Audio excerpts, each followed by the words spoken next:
As per the previous weekly forecast, the EURUSD extended the bearish pressure but failed to breach the May 2023 low. However, it is time to see how the price reacts in this area in the FOMC week.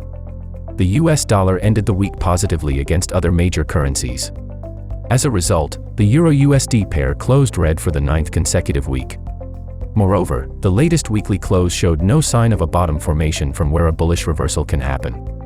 The EURUSD price moved below the 100-week SMA level for the first time in the last 3 months, while the current 20 EMA level shows a downside continuation pattern by remaining above the current price. In the weekly time frame, the momentum indicator moves below the 100 lines, while the current RSI is heading bearish, below the 40.00 level.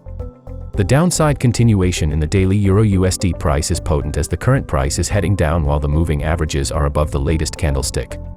However, the current price faces support from the 1.063 level, which is the 161.8% Fibonacci extension level from the September 7-12 peak.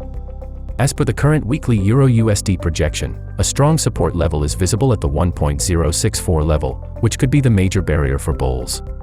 Below this level, the next support level is at 1.051, which is the March low.